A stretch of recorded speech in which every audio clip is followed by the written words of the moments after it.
welcome to the last episode in our series. Over the last 6 weeks, we've watched Christchurch changing at a bewildering rate. Schools and bridges and roads. Essentially, though, we've learned that the rebuild is not about buildings, it's about people. Helping Canterbury's young Māori and Pacific Island community is He Toke Ki Te Rika. It's an innovative solution for the rebuild, and its message is simple. Every time we have an induction for He Toke, we really bring people in and give them a taste of what it's going to be like for the rest of the time. Christchurch needs skilled tradespeople, and these new students are answering this call. This is an important kaupapa, this is an important journey, an important task that you're about to embark on. It's more than just a course of plumbing, carpentry, welding, whatever the choice you've chosen, it's a whānau. You are carrying the flag of Māori and Pacifica in this community. You need to carry it with as much pride as you can. It's hard work, but you do get there. You've got heaps of people behind you, and none of the people here expect people to fail. Earthquake sucks, but actually it's given us the biggest opportunity that we've ever had. Many are actually from here. They've got a chance to make a mark on a city and a community in a way that most people could only dream of. And the legacy that they can leave will be left for future generations, and I think that's quite exciting. Today's lesson is about the spray painting. They've learned about the machine. Now at the moment they've just learned about their techniques on how they hold their hands and what they can do with the paint.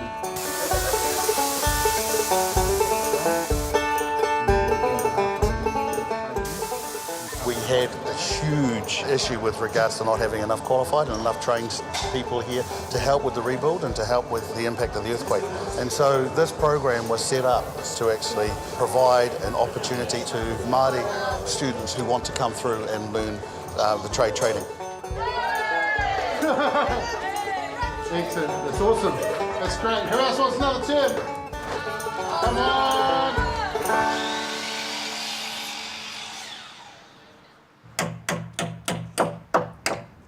We're passing on what we know, and that's how we learnt, was somebody taught us. So it's a good feeling to see them turn into adults and change whole lives, really. That's why I do it. You have many female carpenters? We do, and they're high achievers. They do really good in their theory, and their workmanship's really good. I'm so proud of all the girls that work for me. I walked every day from Burnside to Linwood. That's about an hour's walk? An hour and a half if I walk and an hour if I ran. So you ran? Yeah.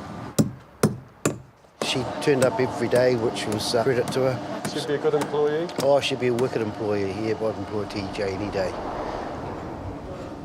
We're not just here to teach you how to hold a hammer. We're here to teach you how to be leaders within our community. This is our painting and decorating and plasterboard graduates, and they've been on a journey. They've finished now, and we've assisted most of them into employment. It's not just about the earthquake fix. It's not just about the rebuild. It's about their futures going forward and the futures of the communities that they belong to. Take it with you. Enjoy it. It's been quite hard for me to find work because people don't think that women are strong enough to work in this force, but we're here to prove them wrong.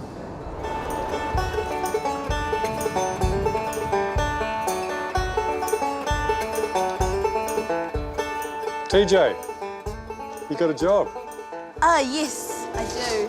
Wow, what are you doing? So at the moment I'm a hammer hand.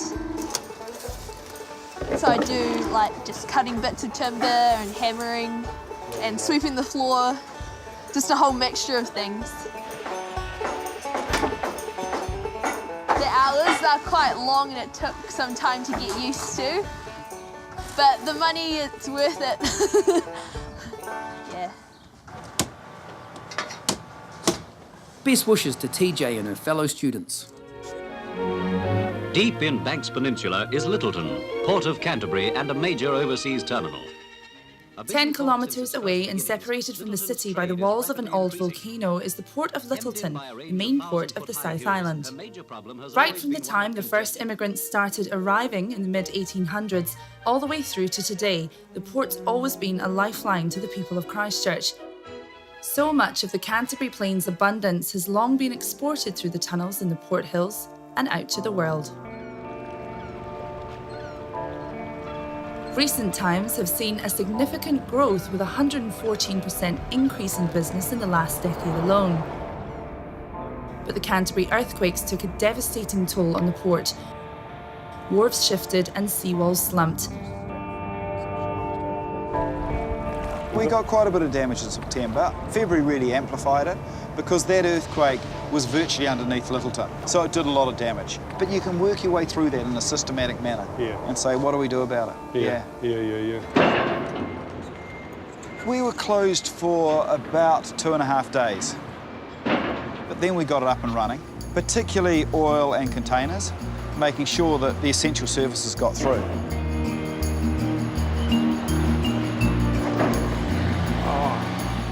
We settled our insurance claim public now. Total claim that was settled was 450 million. Oh, is that the largest single claim? That we know of, yes. It's the largest settled claim, definitely. Was that a windfall? It was something that we think we were entitled to because we'd had the damage. By settling it, it gives us the ability then to move forward and develop a port for the future rather than what we had in the past. We saw opportunities straight away, and one of the ones we focused on very quickly was that there was a lot of rubble coming out of Christchurch and we were short of land.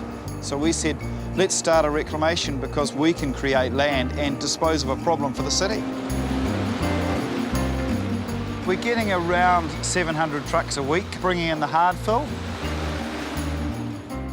Some from the central city, some from residential as well. So houses, floor slabs, that kind of thing are coming out.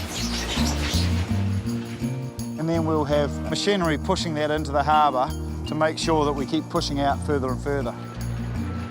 What we see is, I guess, the tip of the iceberg, because when we're pushing into the harbour, it's actually going up to 12 metres down.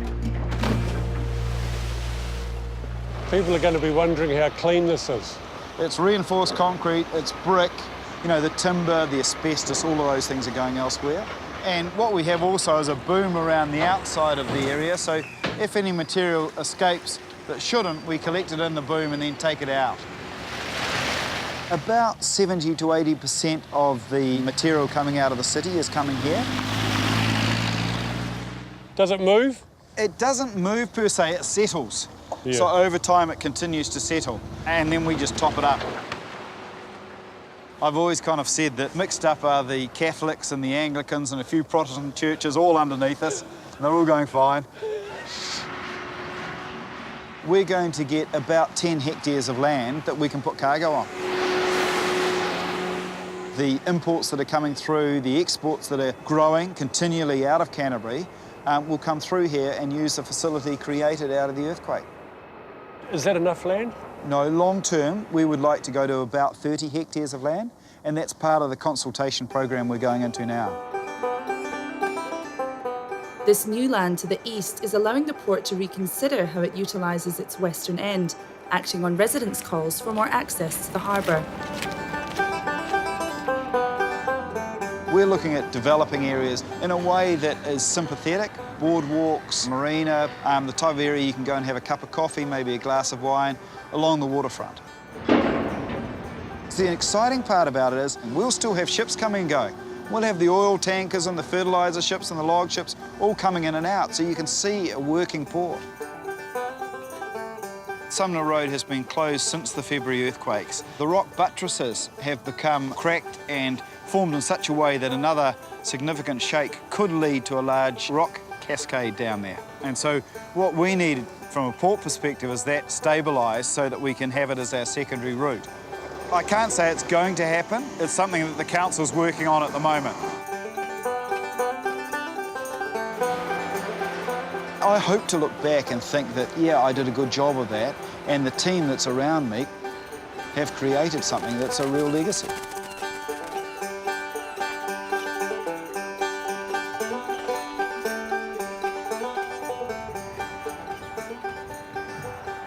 Mark Quigley doesn't return to his old stomping grounds so often these days.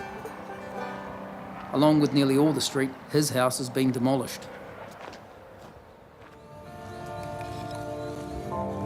Now we got, liquefaction just like the 6.3 one, just, the water's everything just filling up.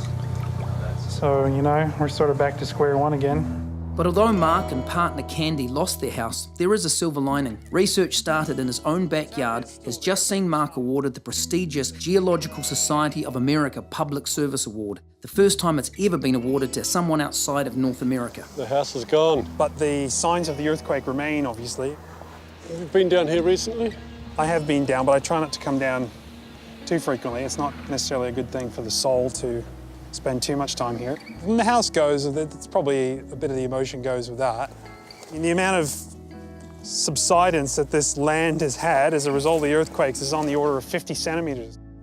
This is where the land used to be, and now that's where it is. And you can actually see what, what's coming out.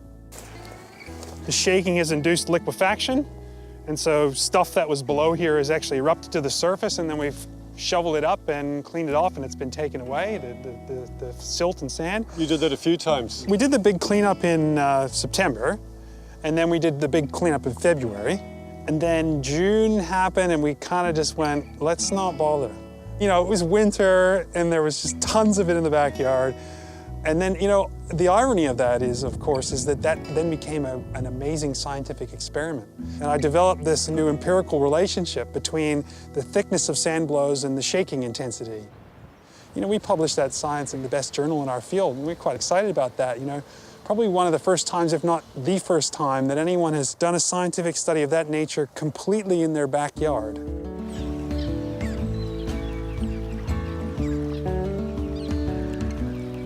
Waimakariri and the Avon, various rivers would love to kind of flow back in here and deposit sediment here, but we can't allow that to happen because we actually have colonized this environment. The irony is we're now doing Mother Nature's work for her. We're actually going to the Waimakariri, we're going to some of these areas, we're getting the gravels and we're bringing them back into our environment and we're building it back up again. And this is a great example of it right here. You can see the gravel levee that's been built here. This is Waimakariri gravels, and we've done that to protect ourselves from the Avon River overtopping the banks and just flowing free into this landscape.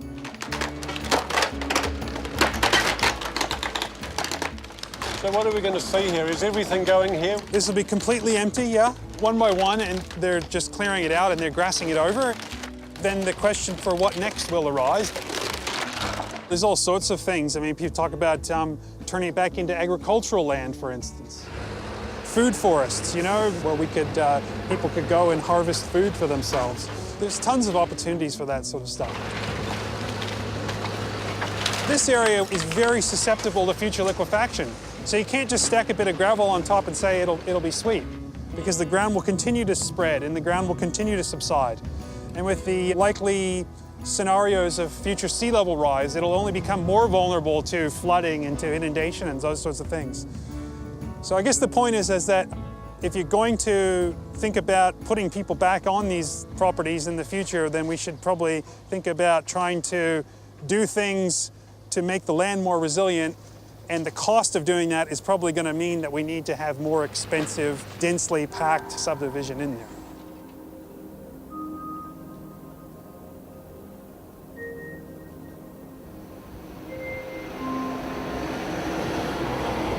The reality of the red zone is now well and truly settled. However, for many who live in the east and on the fringes of these demolished suburbs, the future so often remains unpredictable. What's it like at your age building a house? Yeah, never thought we'd be doing that, but we never thought about a lot of things. See, this is where we had this dropped here, and this, I can trace this way right through. Oh, okay. So this is the house we've got this far, so hopefully we're going to be in by Christmas. We just built it in the same footprint as the other one. We're nearly 3.5 years later, though, won't it? Yeah, 3.5. 3.5 years. Yeah. This is the second one that started in the street, so we're ahead of the rest. There's still a lot to go.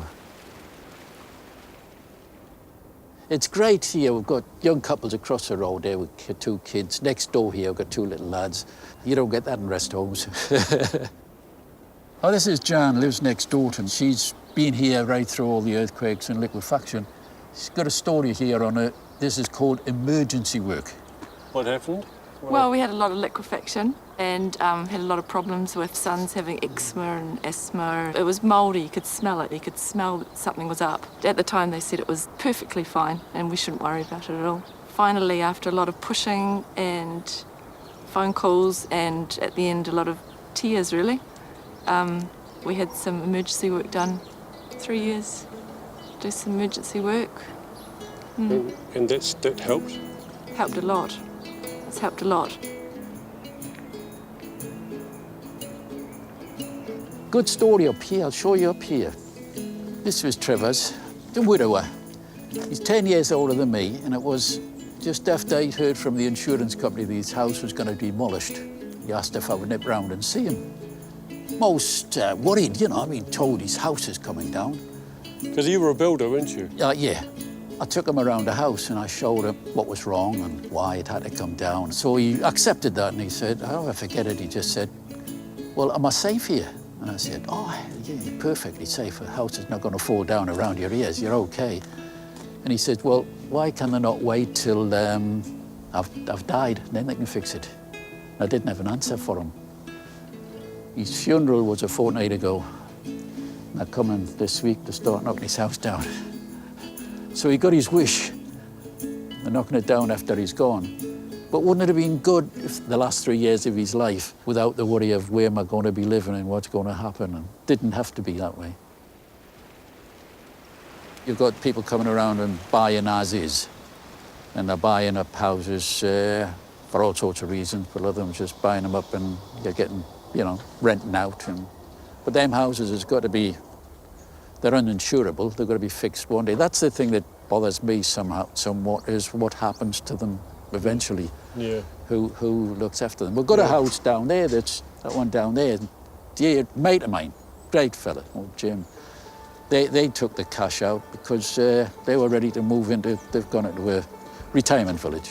It was a better deal for them just to get out, and they didn't have all the hassle that we're having, you know. What is it people are asking for?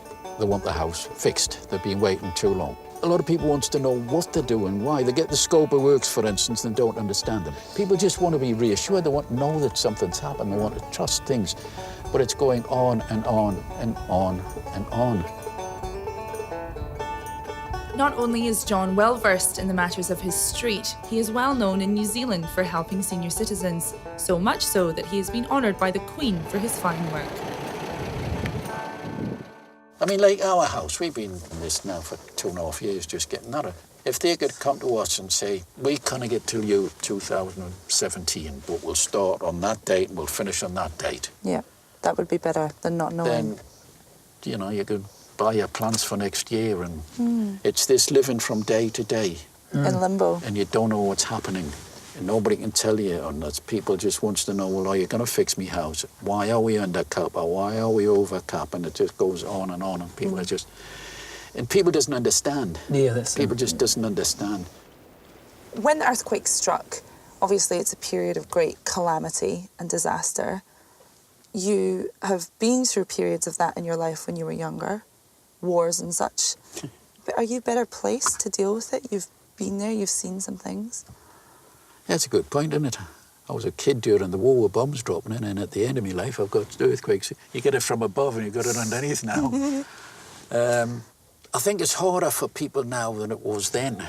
You face calamities far better than what people tend to now. Why's that? When we were younger, you know, I mean, there was people died with diseases you never died with.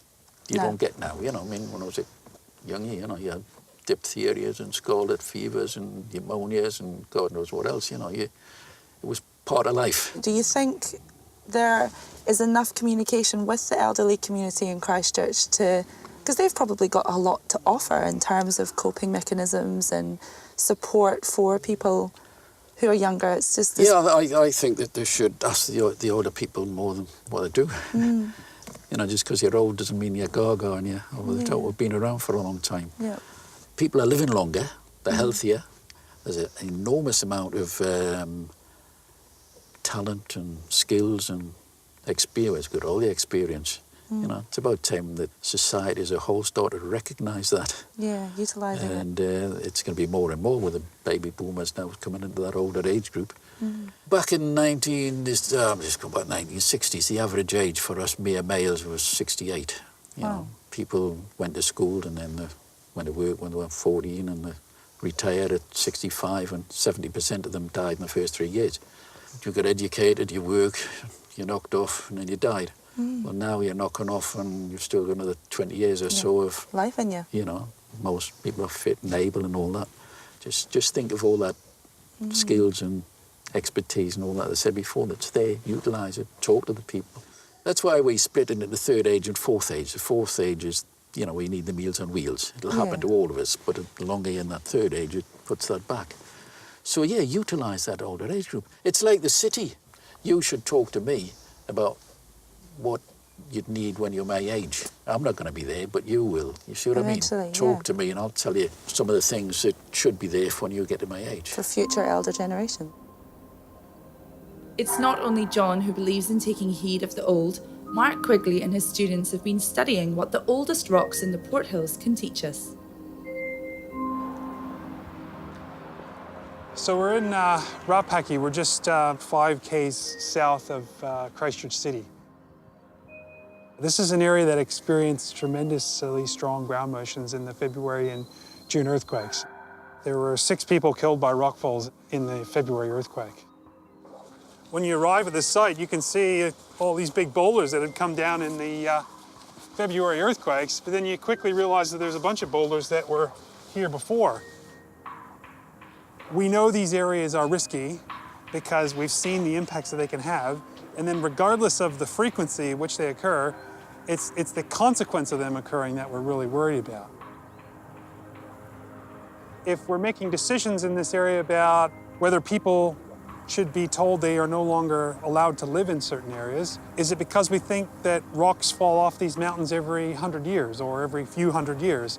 And therefore, the chances of another rockfall event happening in their lifetimes is significant.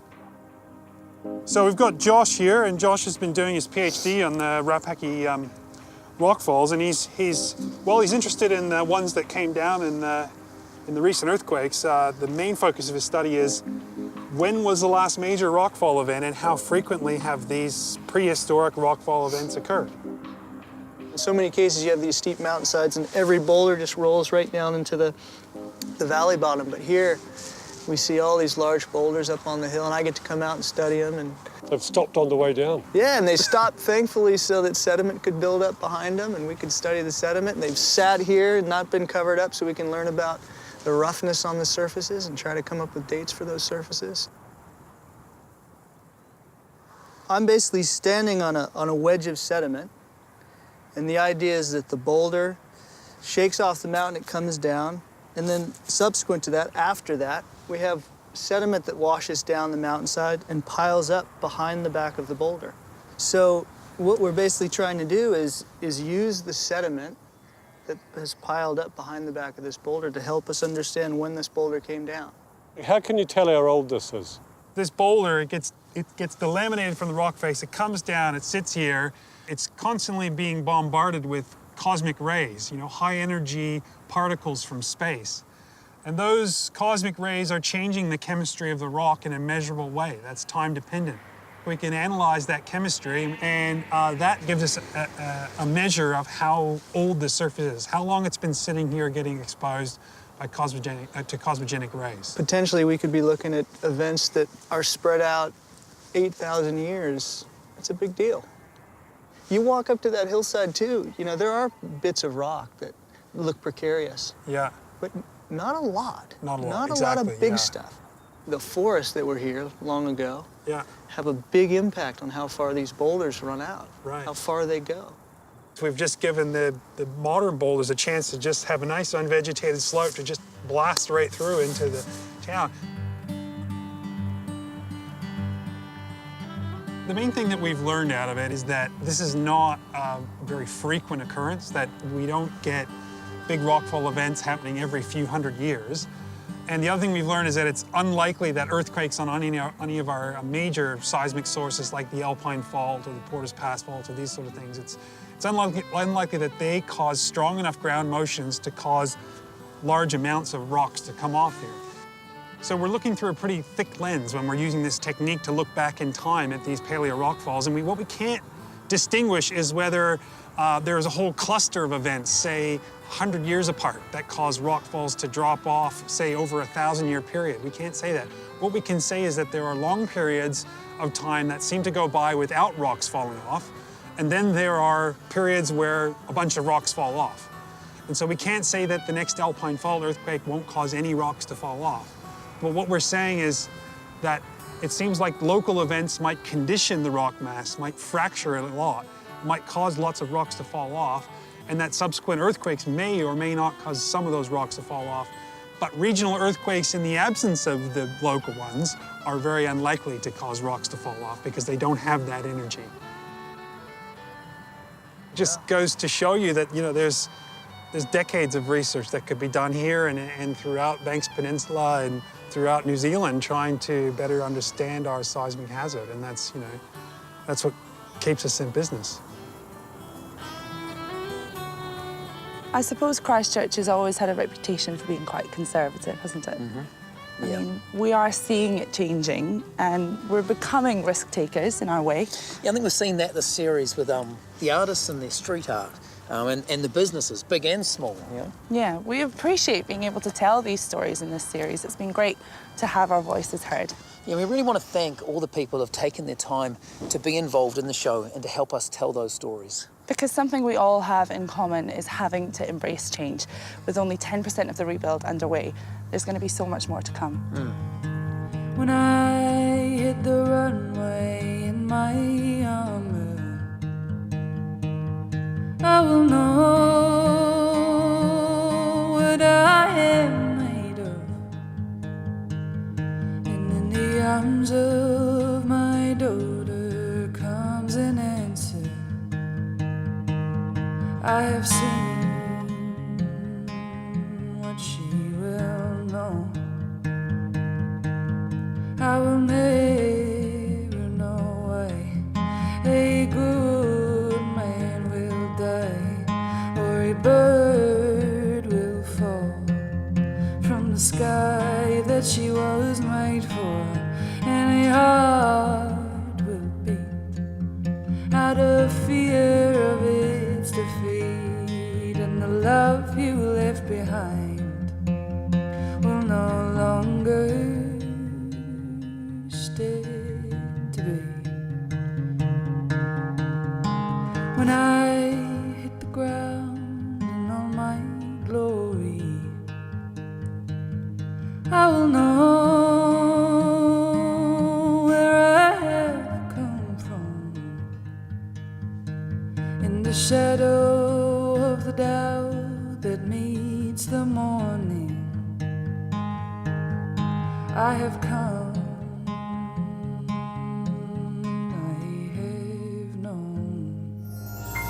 Thanks for your support, New Zealand On Air.